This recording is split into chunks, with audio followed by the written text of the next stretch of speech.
Good to go. All right, welcome everyone. Thanks for joining today's Tech Talk. Today we have Cari Hughes with us. We also have Brett here. They're all part of our job placement staff. We're kind of doing like a roundtable Q&A. So you can let us know all your questions in the chat. You can raise your hand.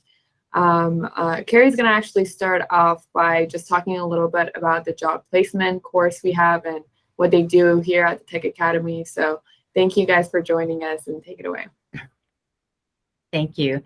Hi, everybody. My name is Cari, as she mentioned, and I am with the Job Placement Department. And I'm really happy to see a lot of names I don't recognize, because that means that these are people who are hopefully checking in ahead of time before they're actually in with the Job Placement Department, or maybe you're nearing really close. And so this is a chance for me to just describe a little bit better in detail about all the different services that we provide. It's a pretty amazing package that we offer, because I can't imagine graduating with all of this knowledge that you've just acquired and then poof, you're out on your own, and now what? So we are here to help you put all of your newly acquired skills onto your resume, make the resume polished up. We help you write cover letters. We help you, learn the right way how to look for job advertisements if they're a right fit for you. Do even thank you letters, all those things in between. And one of the best parts is we offer as many, within reason, in face-to-face practice interviews as you may need for an upcoming interview, or to just get practice in general. And that way we can, monitor what areas specifically that you might be having trouble with, and smooth those out as best we can. And we are pretty good cheerleaders as well, if you ever need some new direction during your job search. So we wear a lot of hats around here. And so I'd love to talk to you guys more about it. If you have questions about that specifically, or about looking for work in general, anything like that.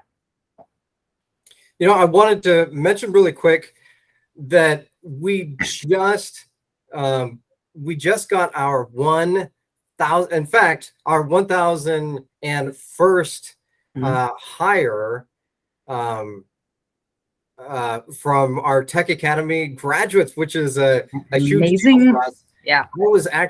I remember when we got our first ever hire. I was with the company from the beginning. This was 8 years ago, and we were really excited about that, because it really showed us that, hey, we actually can get someone hired. And then through the years, it just kept happening, and we've been continuing to improve the curriculum. Just experience alone has allowed us to be able to continue to improve things. We see what works, what doesn't.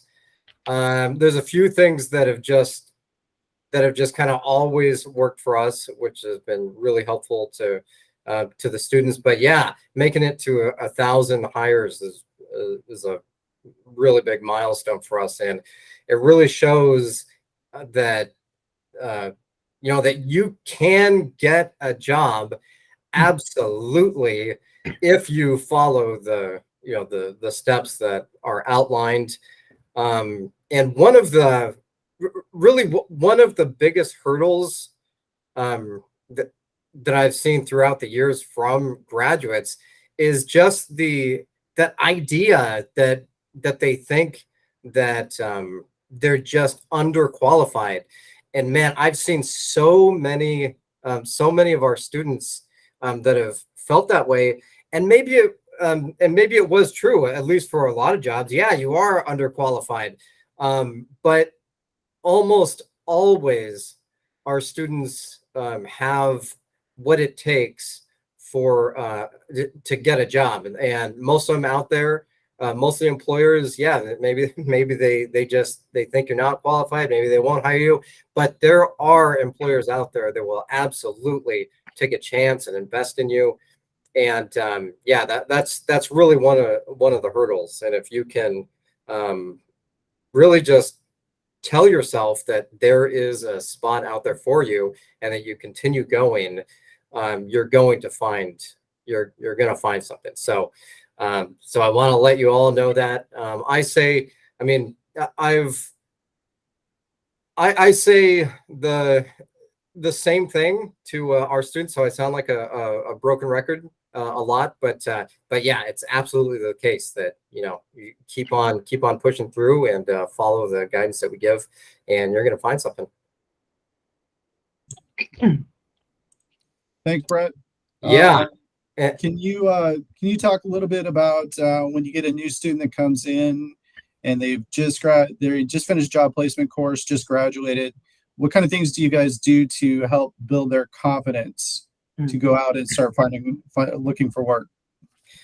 Yeah, one thing to remember is that you are not a coding miracle worker. I mean, you've got so much still to learn. It's an endless process. And so, a student will look at these job listings. They'll see all these requirements that are just they just seems like they're over their head. Or sometimes you'll get a job listing will say entry level position, and but it requires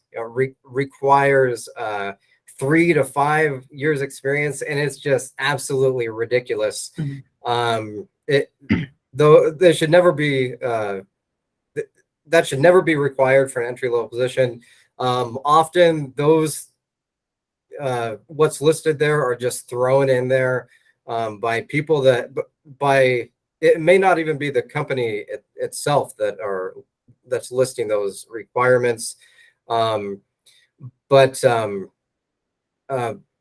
I always say this to students, but you should just always apply. And you want to get yourself out there. You want your resume to be in as many hands as possible. So again, yeah, one of the big barriers is that students just won't apply, or they think that it's not worth applying, but it absolutely is worth applying. Cool.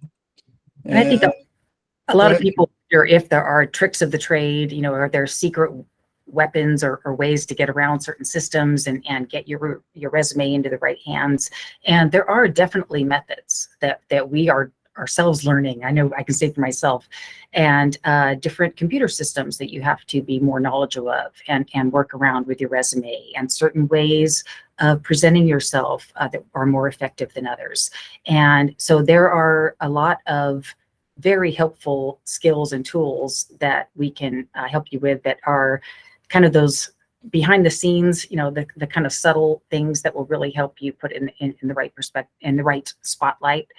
And especially for people that this is maybe their second career, they're worried that they don't have much experience, but they're this age. So how's that going to come across? And the beauty of that is that we are able to look at their history, their past experience, and all these skills that they've acquired over the years that make them a valuable candidate.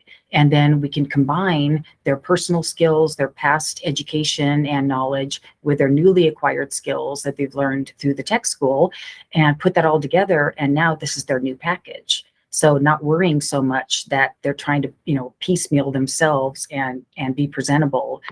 It's very doable with a little bit of help from an outside source, like just another person. So all kinds of methods. Yeah, and it's absolutely fine to go into an interview feeling like feeling unprepared, because there's always going to be things that you're unprepared for. Just going in and being confident that you don't, and there's a ton of things that you just don't know, and if you don't have the answers to the questions or great answers to most of the questions, that's completely fine. Just let them know what you do know. If it's not a good fit, it's not a good fit, and you have to be one of those people that are willing to take a step into the dark and just do it, because there are so many people that are going to be at your skill level that simply will not apply to these job listings that you will apply to. So you don't want to be that person that just says, I'm not going to apply, or I'm not going to I'm not going to waste my time or embarrass myself, because those that go out and do it and feel fine that they feel underprepared, those are the people that end up finding work. Yeah, I also agree with that. Like, even if you end up going and not landing the job, you don't have the experience, that's totally fine. At least you learn something from that experience. You learn a question that they asked that you can use that on your next interview. So I think definitely, even if you feel like you don't qualify, maybe they have another position in the company that they think you might be a better fit for that. So I think definitely applying for positions is useful no matter what, even if you don't think you qualify. Exactly. Yeah. And I do want to get to people's questions. So let us know if you have any questions. Like we said, you can raise your hand and ask a question, or you can put it in the chat and we can get to that.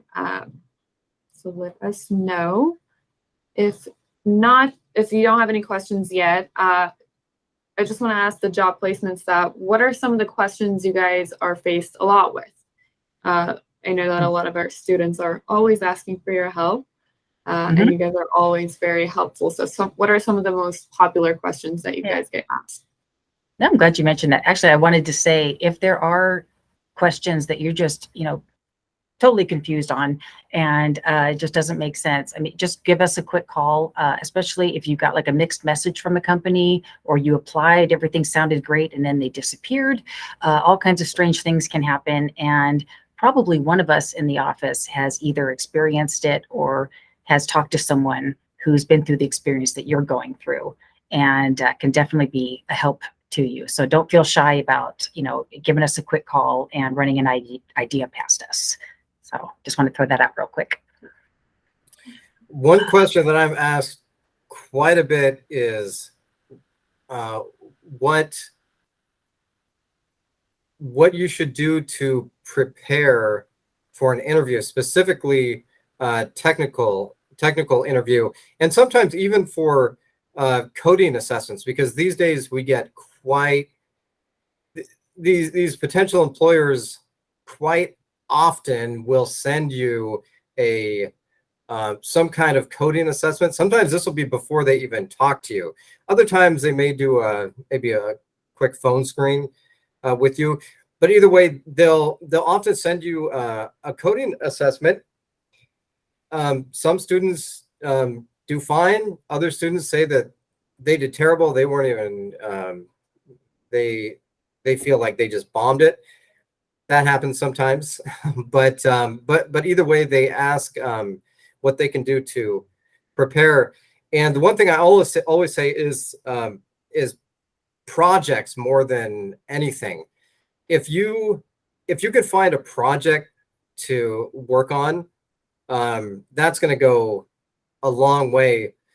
So just taking, if you know the technologies that they're asking for example, that are on the job posting itself, you can.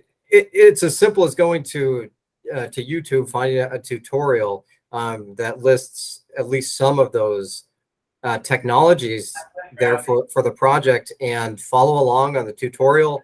There's a few reasons that this is a really good idea. Number one, it gives you something to talk about when if you end up doing another interview, letting them know that, hey, you just recently were working on this project, et cetera, et cetera. Also, I don't know if there's a more effective way to just learning the technologies than actually putting them to use through a project. And also, you just get familiar with the terms, and even things that even terms that you're not really familiar with as you go through and work on projects. The interviewer will at least be able to kind of get a better sense that you that you know what you're talking about, and you'll feel more confident too, knowing that you were just working on a project that dealt with those technologies. But getting back to the coding assessment itself,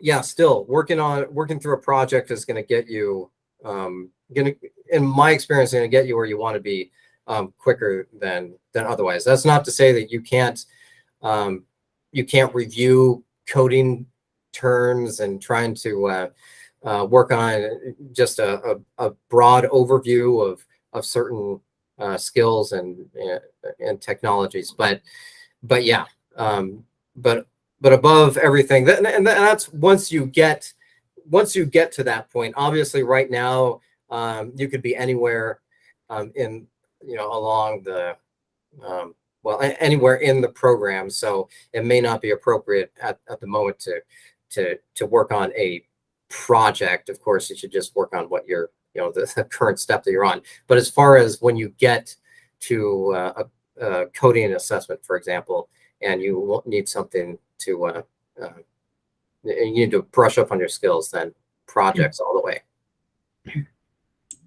Yeah, and speaking of which, some of your assignments in the time with us in the job placement involve getting your LinkedIn account, your page up and running, putting together a portfolio of the experience so far, having a GitHub to shows all of your experience all on one page, and so there's going to be a lot of practice at working on those, but also those are the best places to be showing yourself and your portfolio.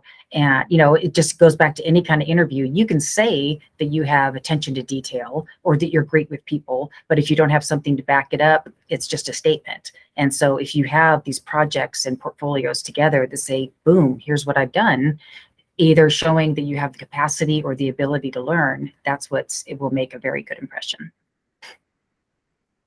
Yep, and showing that you're remaining active on GitHub is always good. So even if you're just uploading something to GitHub, it will at least display there that you were active that day. So so the more that you can show activity on GitHub, the better.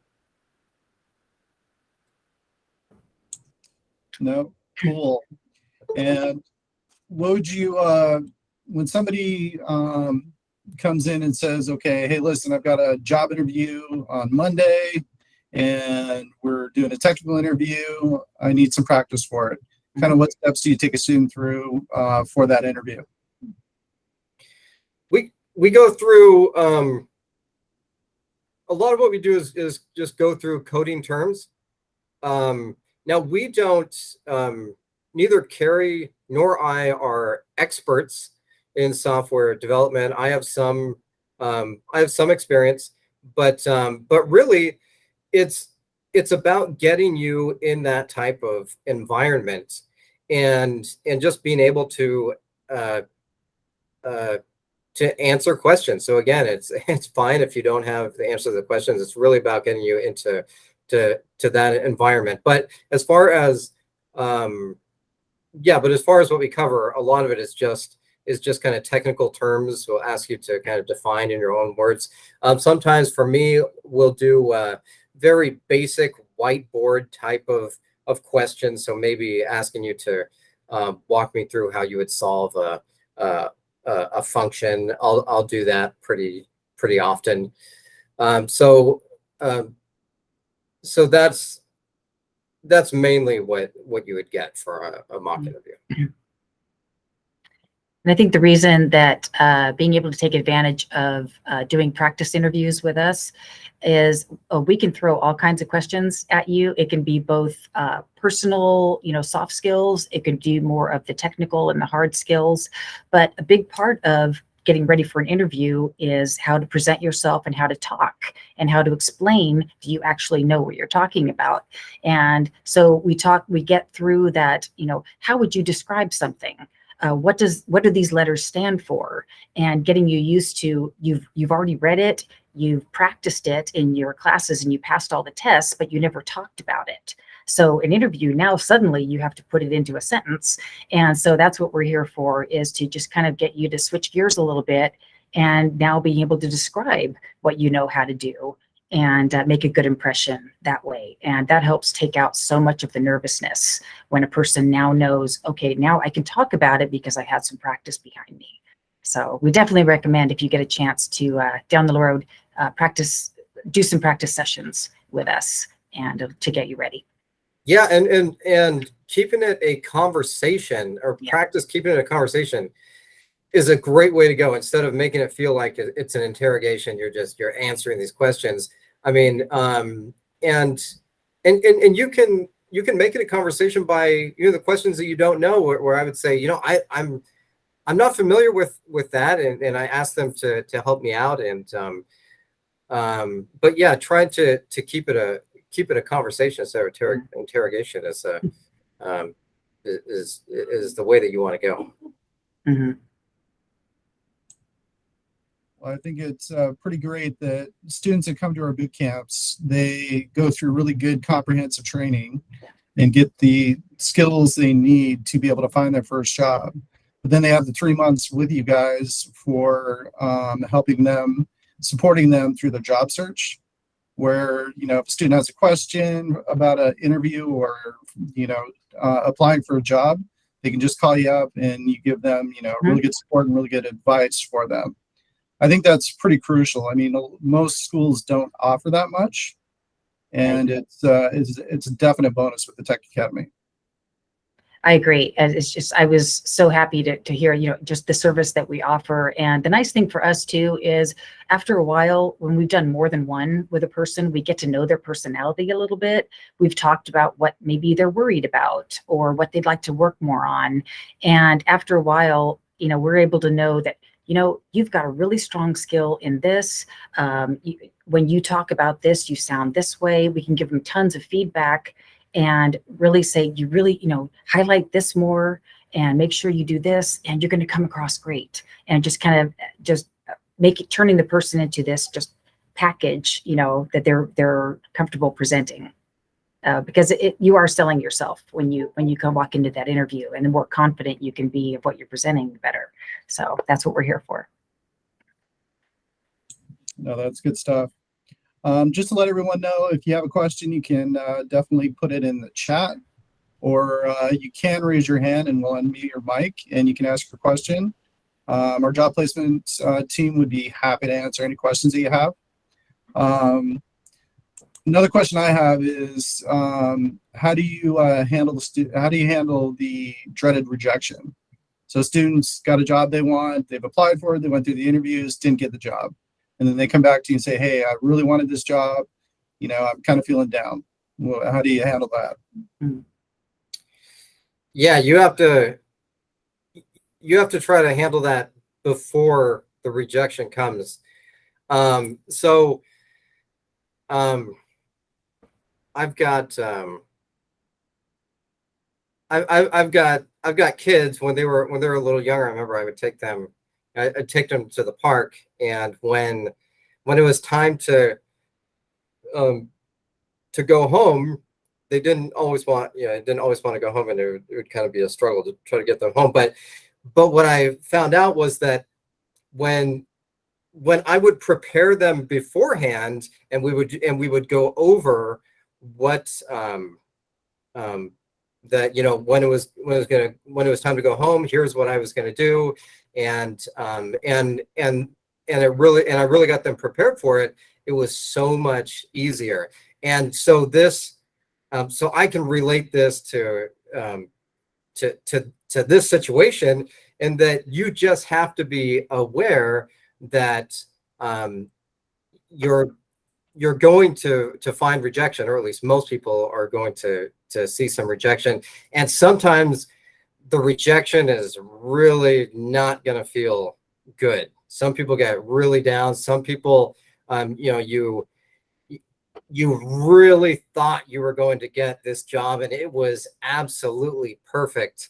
But they just weren't prepared for that rush of emotion. Sometimes that kind of stays with them for days or even weeks. And so you've got to tell yourself beforehand that's exactly what may happen. You may just get rejected, may not get what you think is coming. And that's a good reason to continue to send out resumes, even when you think something is sure. keep sending out resumes. Don't put all your eggs in one basket. And yeah, that's what I would say would be the way to go. Yeah, some really good points. I mean, the main thing is make yourself visible, and yeah, definitely don't, rely on just one, because if it doesn't happen, your whole world has revolved around that for maybe a day, and that can be pretty crushing. I mean, most times they advise people to start looking for a job when they already have a job, which means they're stable and they're not desperate. And that's the last thing we want to do, is you take a job with a terrible contract that's going to make you move across the state, or something like that, and you were desperate just to get a job. And so we want you to have more choices, and because this is going to be your new life pretty soon, and you should be in the best position to make a wise choice instead of just taking the first thing that comes along. So we want you to be balanced and prepared. We do have a question in the chat, but before that, I want to say something as well. Trying to find a job, especially your first job in tech, it's pretty tedious. It's a full-time job. You need to be applying to multiple jobs every day. So it's very common to get a lot of rejections out of all the ones that you're applying, because a lot of people within your level are also doing the same thing. So yeah, I agree. You do have to prepare yourself beforehand that this might not happen. But let's get to this question. So it says, August 23rd is my graduation date. Do I lose all access to the job placement resources and on my own after that date, or is the job placement resources and help available after that date? They said they heard 3 months, but okay. What are you guys think? Yeah,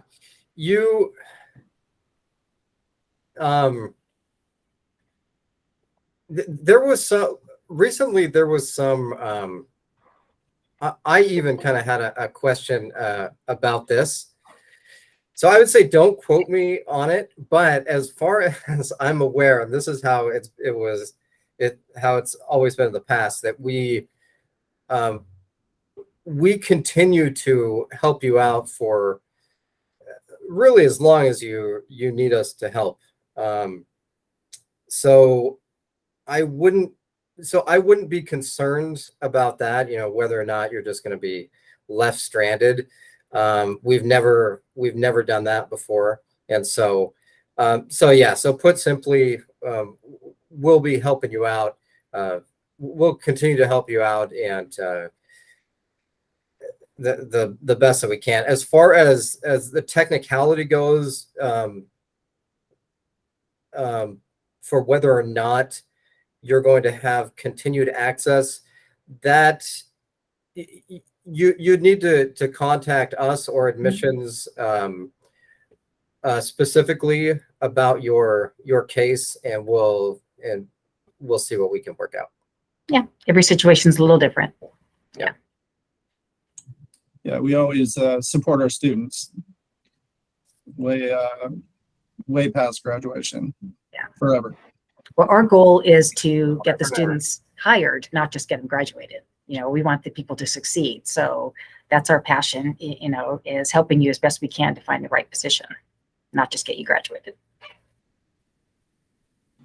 Yes, agreed. I mean, I think we've also had, again, every case is different, but we've had people who have gotten a job and then come back. Maybe they're looking for a different position. And we're always here to help, especially the job placement stuff. Right. All right. We got another question in the chat. I recently applied for a position, and in the initial confirmation of my application asked if I would be willing to relocate. How do you navigate this, as many developers are typically working remotely? Well, my first question is, are you willing to relocate? I don't know his answer. If that is one of the first questions right off the bat, and you're not interested in moving, then that's probably not going to be a position for you. But it may also just be a simple initial question. They may be looking for both remote and on-site people. So I would have to look at the actual job ad myself. I'm not sure what Brett thinks. Yeah, and working remotely is so much more common now than it used to be. So I actually wouldn't be afraid at all to ask them if if there is an option, if there is just simply a remote option, and let them know that that you're that you're seriously considering the offer, that it's that you think it may even be worth relocating, but at the same time, yeah, that you'd be very interested to know if there's an option to work remotely. And then if it really looks like they're not, then yeah, obviously it comes down to whether or not you really are willing to relocate. And in many cases, I mean, if that is an option for you, I always say it, but getting your foot in the door is a really big deal. And if they really want to hire you and you're willing to relocate, then most of the time I would say go for it. I mean, it's gonna be so much easier after that to continue moving up the ladder, and you'll have so many more options. Yeah, great. Also, he mentioned that this was right at when he sent in the application, that was one of the first questions. And in that case, that's totally up to you. If you're really interested in the job, go ahead and click yes so that you can get some more information. Because if you just say no, that you're done. But if you're really curious, you're going to have to get to a point where you can ask a question. Yeah, at least say that. At least say that you're willing, or it's something that you're willing to consider. Yeah, at least at first. No, really good points. Now, what would you say if a student came in and said, they're just starting with job placement and they're wanting just remote work? So they come in and say, hey, I really want to find my first job, but I just want to work remote. What do you let them know?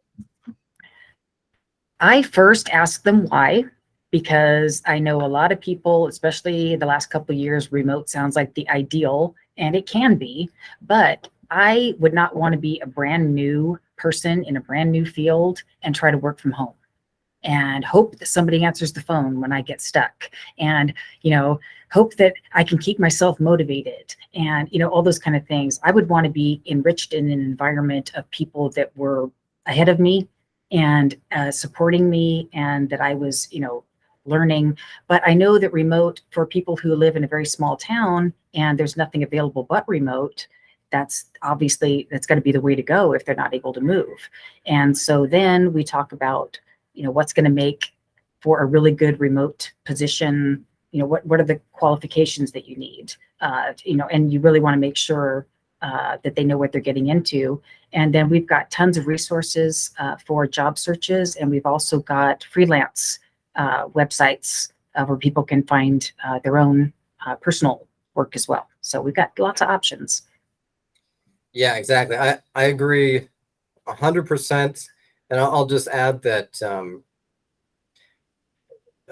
it almost, if you're really looking for remote work, and again, I agree that if it were me, I would prefer, at least for the first job, to work on site. But if you're really looking for remote work, that's absolutely legitimate. It can happen for you on your first job. It used to be, I used to tell people there's almost no chance it's going to happen. But these days, you've got like, usually I say that almost 50% of the jobs are at least a hybrid of remote and on-site work. So if you're looking for just remote, it's absolutely something that does happen.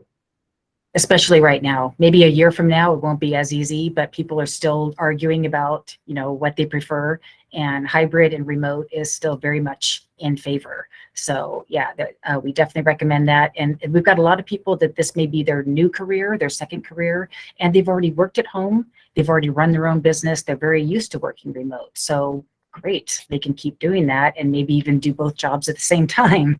So there are tons of remote positions, possibilities as well. Yeah. Cool. Okay, great. Did you have something to say, Rick?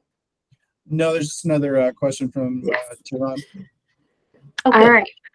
So, if someone is going through an interview process that seems promising and it's the ideal job, how should one respond when asked the question, are you interviewing and applying for other jobs? I don't want to sound like I'm desperate for the position, but I also don't want to come across like I'm not invested in the opportunity.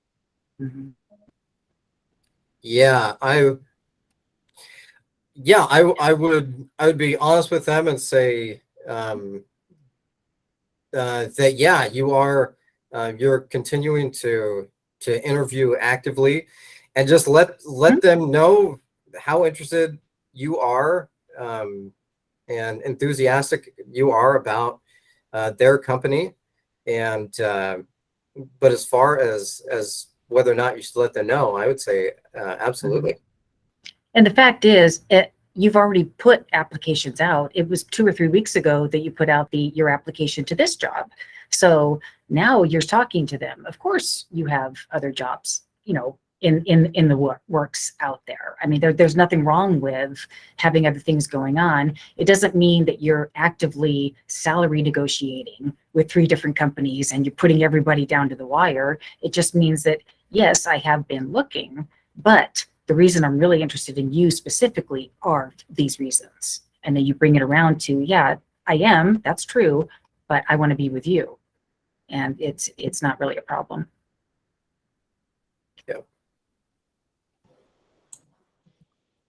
So, and as salaries go, when a student comes in and says, hey, I'm just graduating, it's my first job, but I still want to make $100,000 a year. What kind of advice do you give them? If it depends on what the individual is willing to take. For some, I mean, you're looking around making, on average, it depends on the student, it depends on the graduate, but 55 to 60,000 for your first job. But for and so unless you have a significant amount of previous experience, that's really what you should be aiming for. You shouldn't be aiming for 100,000 a year. And plus, who wants that kind of stress that they're gonna feel like they have to add that type of value? And that's another thing that our graduates worry about is, am I gonna talk my way into a job and then now I have to perform and they're gonna know that I wasn't what they thought. So yeah, that's absolutely legitimate. Like, who wants to be in that type of position? That's why when you're in the interview, you just let them know what it is that you've done, what you can do, what you know, what you don't know, projects that you've worked on.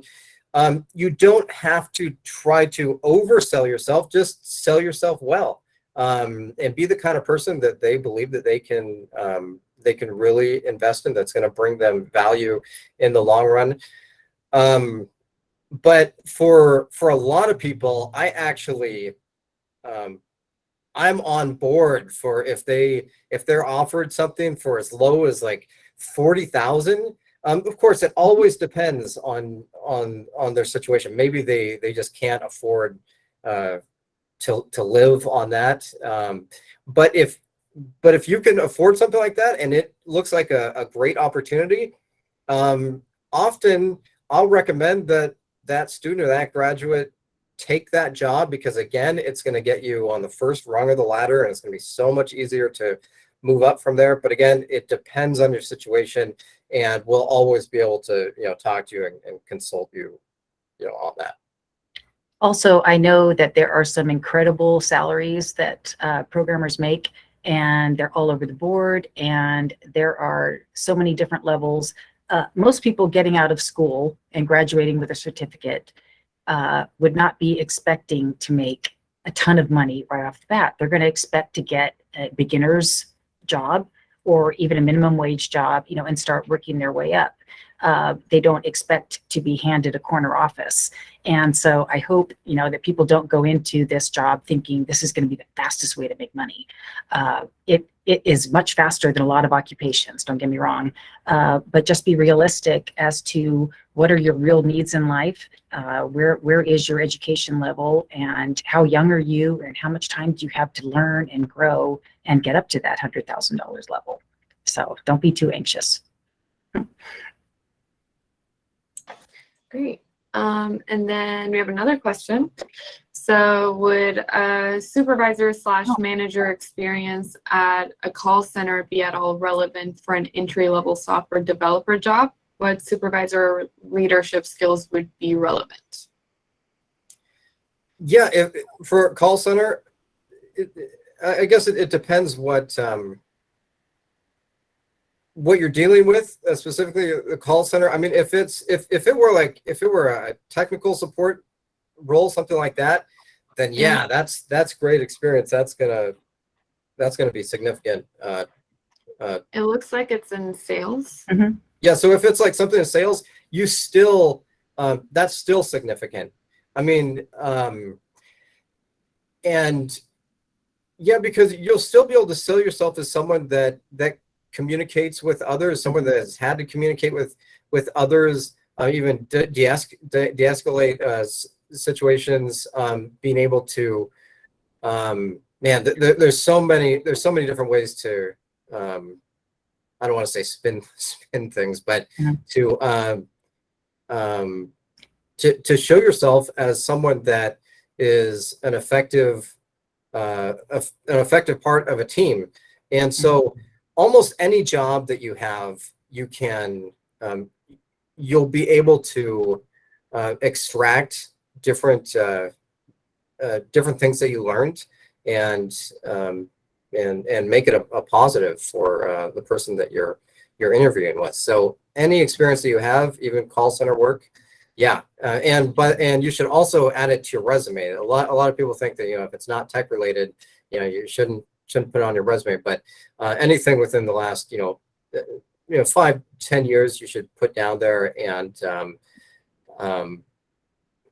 list it as something that's a valuable experience. Yeah, and on your resume, sometimes you need to connect the dots a little bit. Go ahead and put on there the kind of jobs that you had that involved customer service, that involved teamwork, that involved management, organization, all those kind of skills, and highlight those in your soft skills as well. And then you're able to bring those out in the interview later. And there's all kinds of ways to, especially for people starting a second career, to look at all of those skills that they learned over the years and how those are going to make them a better package that they're presenting as a candidate now.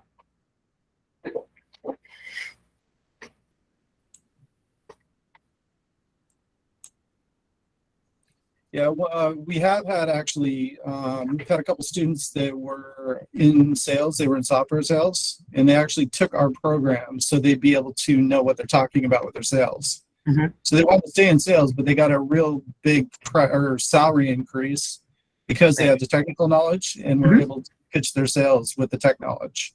So great, the software development really carries over to any industry.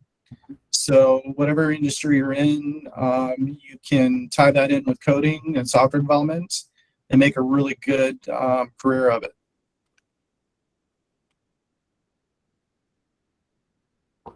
Great. Are there any other questions? Again, you can definitely raise your hand and ask questions, or you can put it in the chat. Looks like Jeremy's got a question. All right, I'm going to unmute your mic, Jeremy, and then you can go ahead with your question. All right, go ahead, Jeremy. Make sure to unmute your mic, though, Jeremy. Sorry about that. Good afternoon, everyone. Hello. Hi. My question for y'all. So I'm an admin secretary, and I'm currently in a IT class for the A+ certification. And so my question is this. So for my admin secretary, I'm currently making probably 45 yearly.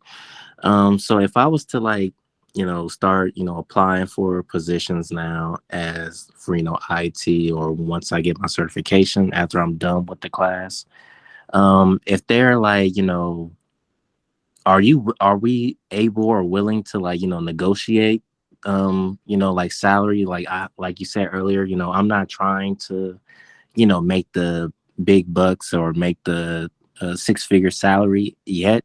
That's one of my goals, one of my future goals to do that.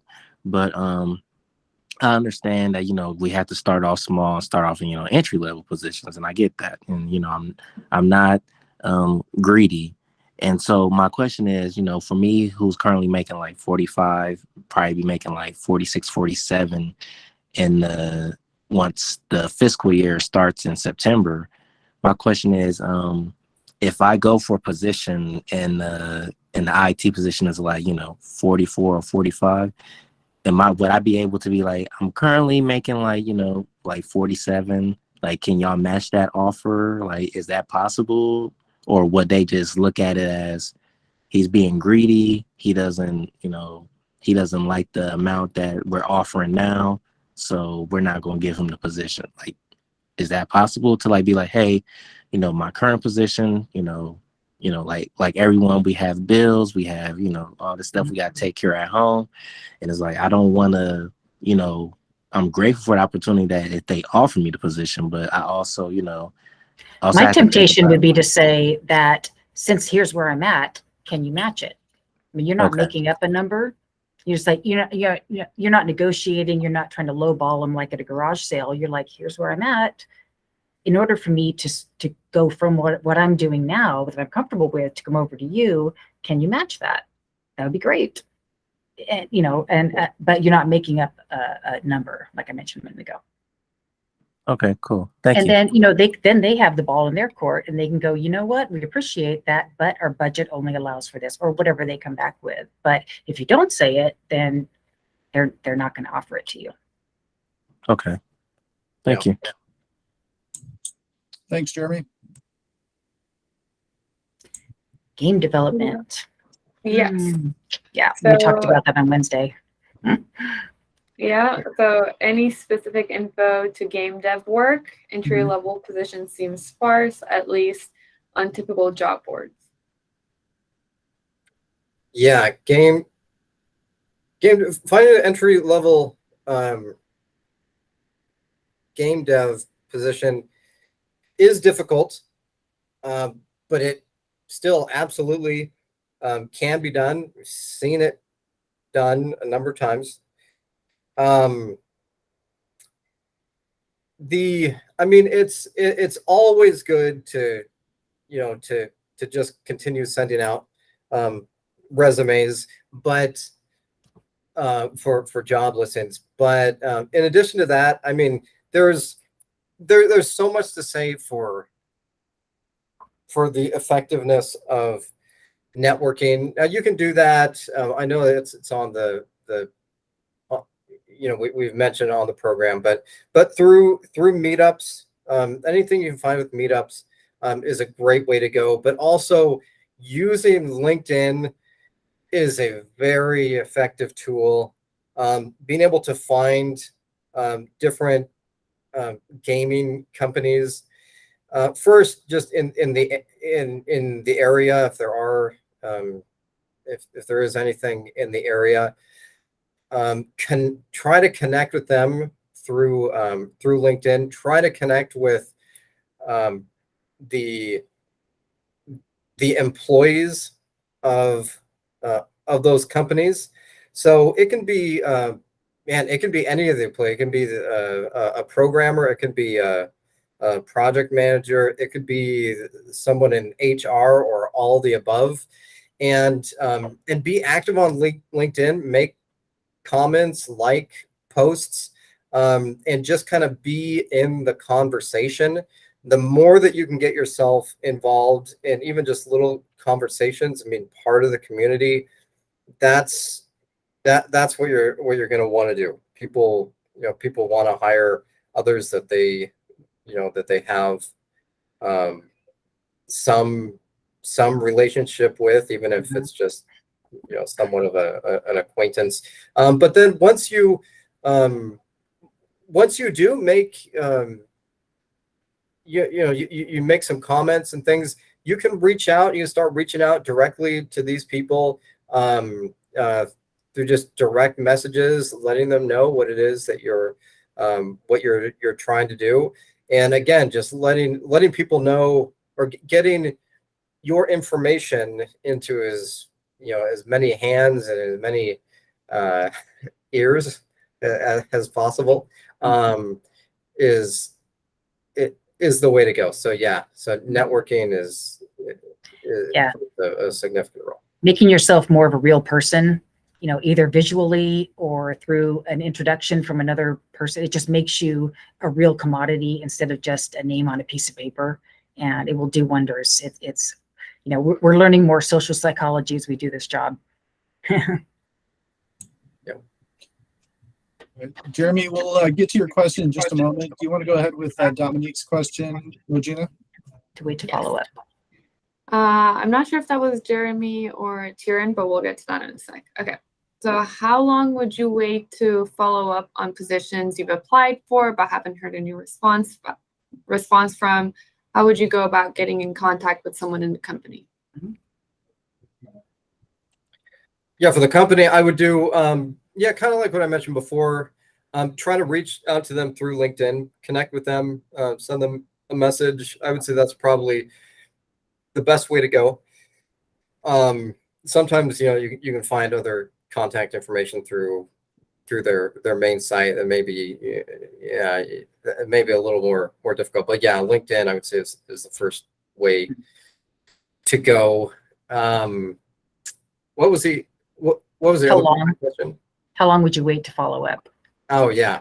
This is an interesting one. This kind of depends on this somewhat will depend on you, and how much you're actually interested in the position. For me, if it's something that I'm really interested in, and I think it would just be a great fit, I'd follow up with them within a couple of days, 2 days. And then after that, if I haven't heard back from them, I'd wait, maybe another 3 days after that. Mm-hmm. If it's something that is just a normal application that I've sent out, I'd follow up with them anywhere from 3 to 7 days. I think that's about typical. Mm-hmm. Yeah, I'd say maybe a week. What you try to do is ask ahead of time, if you can hopefully remember, one of the last questions you want at any kind of interaction, especially an interview, is ask something about what are the next steps. What should I plan for? What should I expect? How many days? Who's going to be calling who's going to be emailing who? So the more information you have, the better. And if they say, expect to hear from us by next Tuesday or Wednesday, then but if you haven't asked, then you're left to wonder. So if more than a week, it's still, you haven't heard anything, I would definitely recommend give them a little bit of a prod to remind them of you, because you don't know their whole hiring process unless you asked and they specifically told you. Cool. So I just want to check, Jeremy, did you have a question? I know you had your hand up for a moment. No, I had I forgot to remove the hand up, so sorry. Okay. No worries. Let's go with Saran. What is your question? How's it going? So my question is, when looking for jobs to apply for, I often see the whole experience, degree, all that stuff, and I know that you just kind of just look over that and apply anyways. But what about like when they say need experience in this language, and I meet maybe 3 out of the 6, because I see like a whole list of languages that they want some experience in or whatever. And so in that situation, do I go and research up on the other languages a little bit, act like I do got some familiarity in it, or get that familiarity before the interview? Or should I just kind of let them know, hey, this is what I'm skilled in and I know how to learn, I've learned these languages, I can definitely learn these ones. How would you know what's like out of your league to apply for? Waste of time, pretty much. Like, I only meet 4 out of the 12 languages that they're requiring. Or That's a little different. Yeah. I think you're absolutely on the right right track. Some of it will just kind of come down to, your own common sense of what, as far as, what you think you should decide to do. But here's what I recommend. If you only meet a few of the requirements, then yeah, exactly like you said. First, apply anyway. Let them know, and it can even be just let them know what you do know, and always let them know that you're interested in them. So despite any of the deficiencies that you have as far as experience goes, let them know that you're interested in them and the product that they offer. And then if you're actually if they actually set up an interview, then yeah, definitely look over, at least get a broad understanding of the technologies that you're not familiar with. And then when you're in there, again, be honest with them, letting them know that you actually weren't you're not too familiar with some of these technologies, but that you're really looking forward to filling in those gaps, and that you're confident that just with the skills that you do have, that you're able to continue to learn the new skills that they're looking for. Well, one of the things about resumes is it really is your introduction. It's your ticket, whether you get an interview or not. So it's up to you what you put on that resume. And if your resume is going through what we just nicknamed the ATS, it's a computer system that most large companies put your resume through before it ever sees human eyes. So this computer is breaking it down and looking for certain important words. So if you put on there skills that you've only heard of and don't know how to do, and that computer picks up thinking you know how to do them, that could cause a problem later. But there's no reason for you to do that. If you put on the skills that you feel qualified to do, and that computer system is looking for those, it's going to okay you to go to the next step. Or it's going to be seen by a person that says, okay, great, he knows these skills, I want to talk to him.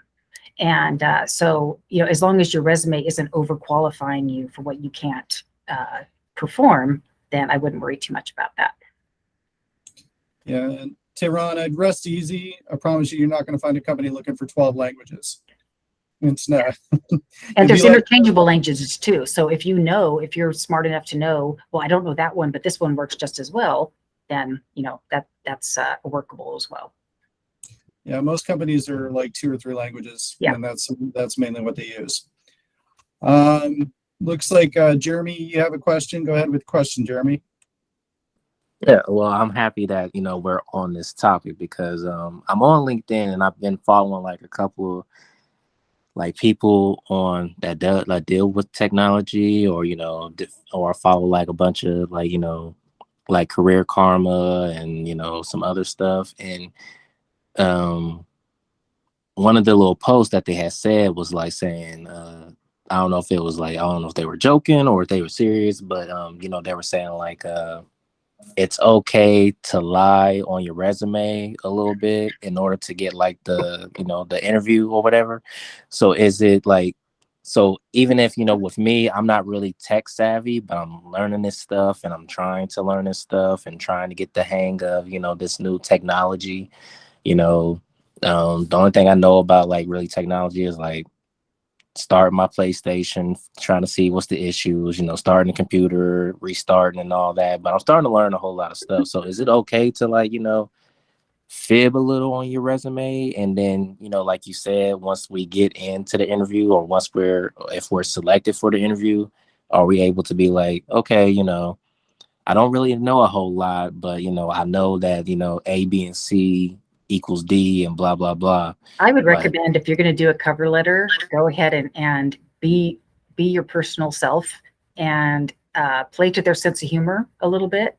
It's not right on your resume, but say, present yourself and, joke around with them a tiny bit if you feel that that's appropriate, but just approach it of my personality seems to fit yours really well. Let's talk. If you come in from that perspective, might make you more interesting as a candidate.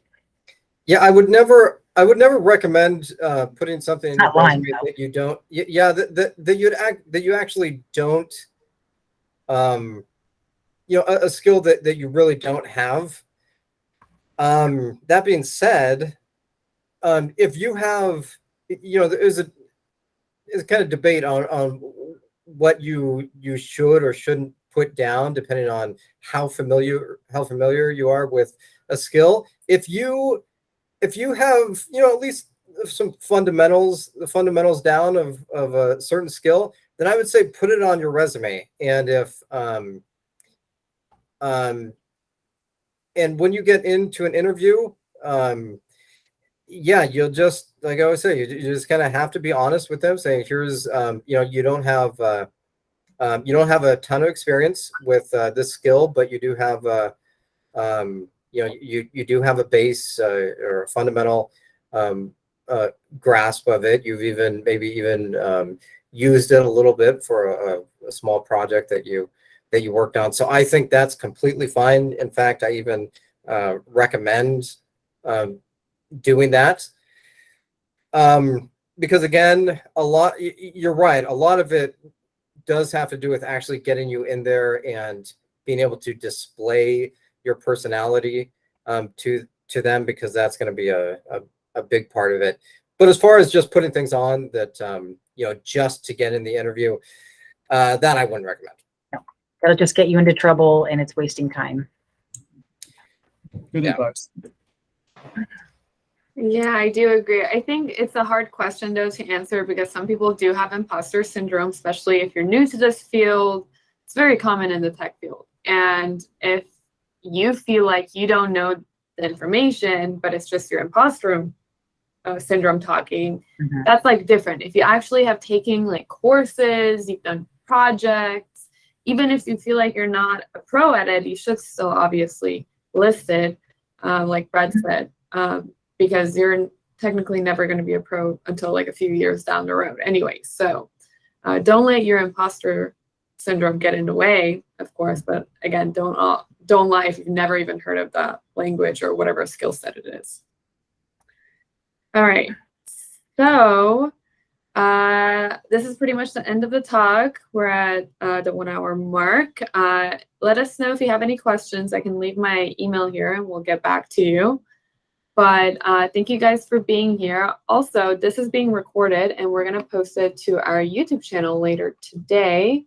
And here's a link where you can watch this back. And we'll also be having another Tech Talk next Friday. It's actually one of our graduates, Albert Tulo, and they're going to talk about their experience here at the school and how they landed their first tech job. So if you are interested in that, here is a link to that meetup page so you can check out the listing. Either way, thank you guys for joining. Thanks, Cari and Brett, for answering all the questions. And I hope to see you guys next week. Okay. Great presentation. All right. Thanks, everyone. Thank Great you. presentation, and thank you so much for filling in for us. You You're did a great welcome. Oh, yeah. job. Great presentation.